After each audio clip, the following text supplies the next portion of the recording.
Final Fantasy 15 comes out tomorrow. No, you're not dreaming. That's a thing that's actually happening. For 10 years, we've been living with a spiky-haired itch, and if you're like me, you are so excited for that itch to get scratched, but if you're like me, you also forgot how much of a colossal cluster Final Fantasy stories can be even before the game starts. So, as a primer for the release, let's quickly get ourselves up to speed on the world of Final Fantasy 15.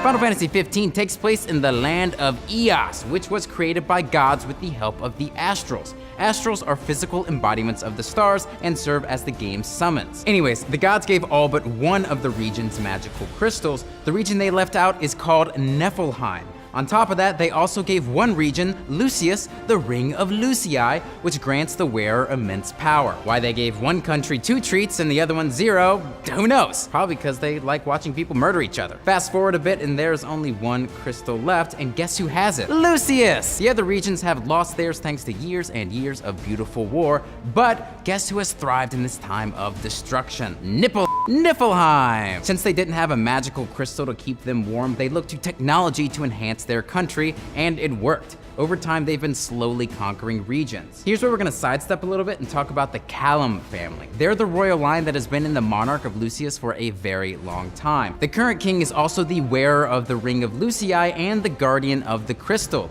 He then passes on this responsibility to the next generation. While the ring does hold the wisdom of the many kings who have worn it in the past and gives you access to rad swords and stuff, it comes at a cost. Using it literally sucks the life out of you. And I thought wedding rings only did that.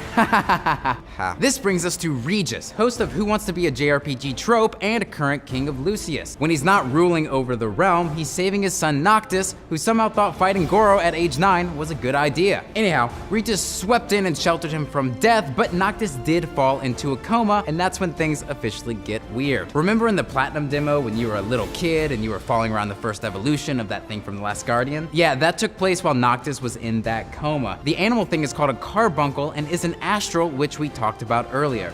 Essentially, the carbuncle was guiding Noctis through the dreamscape so he could recover from his coma. Why? Because he has like a greater purpose and has to save Eos from darkness or whatever. When he wakes up, he spends a while recovering in the city of Tanabrea, and it's discovered that because of the accident, he can now foresee a person's death. It's also during this time that he enters the longest it's complicated relationship of all time with Lunafreya. She's the princess of the city and also the youngest oracle of all time, who are people that can talk to the gods. So she and Noctis clearly share a bond because they're both weirdos and they become good friends and everything is peachy and great and rainbows are shooting after everyone's eyes and everyone's like, just kidding. Niflheim attacks and kills almost everyone. Regis and Noctis manage to escape, but Lunafreya and her brother do not, and thus become prisoners under Niflheim's control. This forces Regis to retreat to Lucius and encase the city in a protective shell via their crystal. And that does a great job keeping them safe, for a while. Okay, we can finally fast forward 12 years to the game's start. Lucius is in a rough spot. The king is aging, so he knows he can't keep up the protective barrier much longer, so he agrees to a peace treaty with Niflheim. And what did Game of Thrones teach us? The best way to do that is with a marriage. Niflheim offers up their longtime prisoner Lunafreya, and Lucius offers up their prince Noctis. Yay! The lovebirds will be together at last. Noctis leaves Lucius with his 3 bros, and they go have the most murdery bachelor party of all time, / travel to the location of the wedding.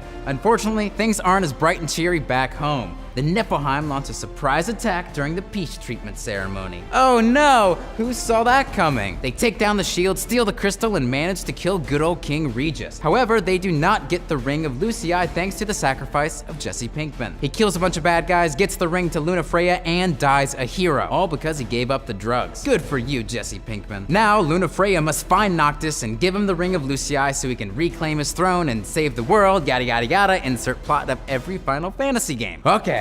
Whew.